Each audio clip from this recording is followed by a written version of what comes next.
What's up, guys? We are back with another AxyToys review, taking a look at the most recent dinosaur battlefield figure. This is the Carnotaurus leader, the one that's being called like the large roof. Unfortunately, I don't have a great box to really go over because Customs was even more excited than I was to get this guy, and they decided to absolutely slice the hell into it to see what it was before it got to me. So just like with a lot of the other figures, you still get like the deluxe box. You get the opening flap with all the product shots on the front and the back, and then you can pop it open and you've got sort of a write-up inside with your figure there in the big window. So let's just get to it. Let's pull them out and take a look. And here we go. Out of the package, the Dinosaur Battlefield Large Roof, as they're calling him. This is a pretty similar figure to some of the earlier releases, like the first two figures. It's not exactly the same, but it's fairly similar. So if you've messed around with some of these, you kind of know what to expect. It's obviously not the same thing as the last one, which was that big T-Rex that we got.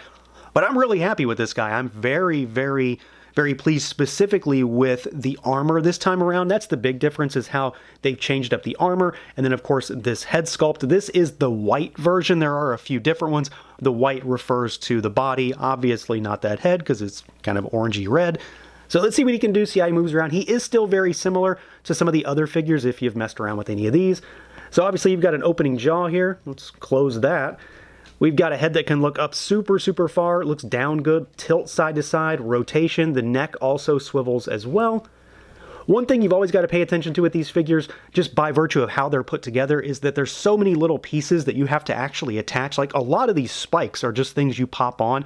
You got to watch that they don't pop off when you're moving them. So, be careful. And he is really spiky and pointy too. Arms go out. They, of course, will swivel at the shoulder. You got to watch these pauldrons. They might pop out, too. You've got your bicep swivel, single-jointed elbow, but it gets you 90 degrees. You've got hinges and swivel at the wrist. It's a ball hinge, though, so really, really good range there. And then you've got your torso, which has a nice diaphragm cut. So he goes side to side. He goes backwards a bit. He goes forward really good, and then you've got full rotation there also. So really good range at the torso area. Legs go out pretty far. You do have a bunch of armor to deal with, but I think that's a pretty good split considering all the stuff around his waist. Legs will kick forward also, pretty much all the way. Nothing really getting in the way there. They kick backwards slightly. You do have a thigh twist up there. And then we've got single jointed knees, but they go about 90 also. And there's swivel up there as well. And then at the ankle, you do have rocker. And then you've got hinge also. And if I recall correctly, the first figure didn't have rocker, and that was kind of a problem. So they went back and fixed that. And then the tail is a separate piece that hinges up and down. It does have a little bit of flex to it, but it's mostly just going to hinge, and then it's kind of wired, but it doesn't have the greatest degree of posability. So overall, if you've messed with one of these, you kind of know what to expect, but I'm still really happy with the way these guys move. I think there's a lot of posability specifically despite all the stuff that is really crammed on this body. And yet that quote-unquote stuff is what I think really works with this particular figure. I've been happy with these pretty much from the get-go. These very barbarian dinosaur men, that kind of thing just works for me. But when they change up the armor and they make it a little bit different so that it's similar, it's very familiar to what we've experienced so far, but it's different enough that it just works on a whole new level. And I really, really like some of the changes with the armor here, specifically the head sculpt, the head gear that he's wearing, and then just these pauldrons in particular. I love all these spikes. You've got these little skulls, like there's a primate skull, there's like a saber-toothed cat skull up there, and all of this stuff is removable, and most of it can be interchanged in different spots too. So you've got these big horns or tusks that stick off the sides of the pauldrons. The pauldrons themselves are removable. If you want him to be mostly naked, you can do that also if you just want a dino dude. But I think the figure is absolutely infinitely cooler when he has all this stuff, because this looks just, for lack of a better word, just super hardcore and menacing and nasty. The paint on the body looks really good. There's not tons that you can actually see when he's fully armored, but you can peek some of it out. He's got like tiger stripes, for lack of a better way to describe them, up and down the legs and the arms. But the armor itself is also really well painted. There's a lot of pitting and wear and tear. It obviously looks very, very used. We'll say leather goods. It's plastic, but leather. Looks leather. It's got that sort of, leathery appearance and sort of vibe to it, and I really like that. So he's got sort of, we'll say mixed material armor when it comes to that. Leather goods, metal, things like that. But then it's all of this stuff. And the one thing that is a little frustrating with these guys is that you do have to really put a lot of this together. A lot of assembly is required on these figures, and it can be It can be a little challenging at times because there isn't exactly a guide on where some of it goes. Most of it can be put wherever you want, but not all of it. So you kind of have to pay attention to the box art, really. But I do like the finished product, despite how, spiky and pokey some of this stuff can be and how rough it can be on your hands. I think when you get him fully kitted out, I think he looks really awesome. Again, if you want to take this stuff off, you can. The armor is not attached to the body. You just pull him apart and it'll come off. I like the tail. It doesn't have a great deal of posability, but I do like it. And then he does have a small amount of soft goods as well, which just sort of breaks him up a little bit. It's a nice piece of, very, again, barbarian style fur. But it's really the upper half of this figure for me that absolutely does it. The humongous pauldrons with all of these spikes, kind of the trophies as far as those skulls go, all of those horns that hang off of him. And this head sculpt. I love the way the head sort of lurches forward. And this massive piece of headgear, I think is just the coolest thing. Really accentuates the head sculpt. It breaks him up a little bit. And that red color on this particular body, I think actually works. I was surprised that this was the white one when I saw that head. But when you see it, all in one, I think it works pretty well, especially with that pop of green on the eyes. And again, like I said, this armor is removable, so you can take this off. And this thing sits so well on his head. It's actually keyed so that it sits on this little horn. But of course, you can open that mouth if you want. He's got neck armor up here at the top, which I think is awesome. It's secured with a little sticky pad so it stays in place. And in general, this is just awesome. Like, I really love this stuff. It gets me excited to play around with these figures whenever we get a new one. And this one, just like most of the other ones, is probably my new current favorite, especially because of this armor and how they've changed up this body style and this head sculpt. And I mean, this headgear, this blade on his nose is just absolutely cool. Now for some size comparisons, let's, of course, do other lines. So we've got a Marvel Legends here on the left. There's Forge for like a standard Hasbro figure. We've got Sir Ignatius here on the right for a Mythic Legions comparison.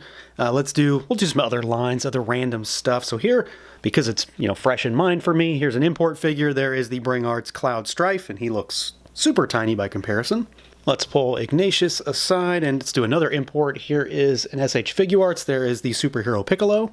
Let's do a Super 7 figure. Let's do an Ultimates.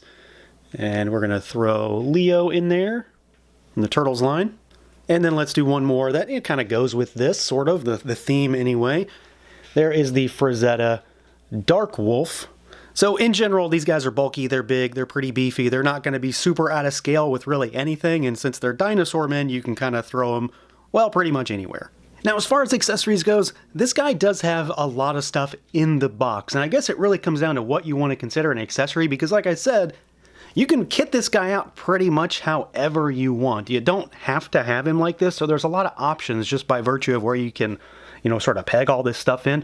But he does have some quote-unquote traditional accessories. The first of which is this big old cape, which I really like. It's not fully wired all the way, but it is wired on the edges, so you get all the posability that I think you're going to need out of it. It wraps around the neck, and it's got a little clasp, and then you can sort of slot it underneath the pauldrons because they're multi-layered. So it works really well, and this wire does hold really nicely. It's also dirty, it's frayed, it's got holes in it, the whole 9 yards. Like, you've got a whole bunch of wear and tear on it, which I like. It kind of goes with the barbarian aspect here. We do get a couple extra hands, so he's got a larger gripping hand for the left, and then you've got a right style posy, sort of grasping open palm hand. You don't necessarily need this, but it definitely helps because the accessories that he holds, the weaponry, 2 of them are really, really large. You do get a little bit of, extra bits and bobs for this guy too. Like, there's a big necklace you can put on him if you want. You don't have to use it. You've got these little trophies that you can hang down. There are pegs that will go on the pauldrons that you can hang these from. So you've got this one here. And then we've got another one here. They're all like sort of, bones, things like that. This one like a big jawbone that you can hang down. You can kind of pick wherever you want, really. They don't have to go there. You get this big knife. It's got some blood on it, tons of pitting and wear and tear. It's got this sort of, knuckle duster on the front there, which I think is pretty cool. Holds it really well in these 2 hands. And then this big monster will definitely, be helped by that larger gripping hand. So you've got this big cleaver with the blood on it again, green handle, and you've got a little trophy on this big, like, tooth or horn or something that's hanging off the bottom. So this thing is enormous. It's really, really big. That's a big thing with these figures, is getting really chunky, beefy weapons that are just gnarly and nasty. And I'm definitely here for it. But this is the star of the show. So we get this big, like, Triceratops skull shield, and this thing is enormous. It's absolutely massive. It's got this big bone handle on the back. So again, you're gonna, you know, potentially use that bigger hand, although it does work just fine with these also. And he holds it really, really well. It is heavy, you know, don't get me wrong, it is heavy, but this thing is absolutely rad. This is probably my favorite accessory that we have seen so far across all these dinosaurs. It's just really cool. It's unique. It's a little over the top and gaudy and just kind of crazy in its design, but super cool. So I'm really, really happy with this. And again, tons of sculpt, tons of paint, lots of detail, tons of pitting and wear and tear, and all that good stuff. So this guy does come with a lot. There are a lot of pieces in this box to mix and match how you want to, you know, armor him out, but then he does have some really awesome normal weaponry style accessories on top of that. So yeah, overall, this guy is just tremendous. I'm really happy with this one. It's definitely my favorite right now of the smaller ones, of the non-T-Rex figures. I'm really happy with the way this guy turned out. I really love, for the 10th time, the headgear, that red color in conjunction with the white, and I really like this armor. It's really great. It moves well despite all of this stuff being on it, but of course if you want him to move better, you can take a lot of it off. You don't have to use it. It's up to you how you want him to be dressed, we'll say. And then he comes with some really awesome accessories. Again, there's a lot of stuff in this box just by virtue of the fact that he has all of these little adornments that can be put on. But that big weapon, the shield is so cool. I can't get over the shield. And then if you want to have him, you know, fully decked out, throw that big cape on him, and you've got this really crazy, menacing looking Dino Man. So that's going to do it for this look at the AxyToys Dinosaur Battlefield Large Roof. Let me know what you guys think. Feel free to like, comment, subscribe, and share, and until next time.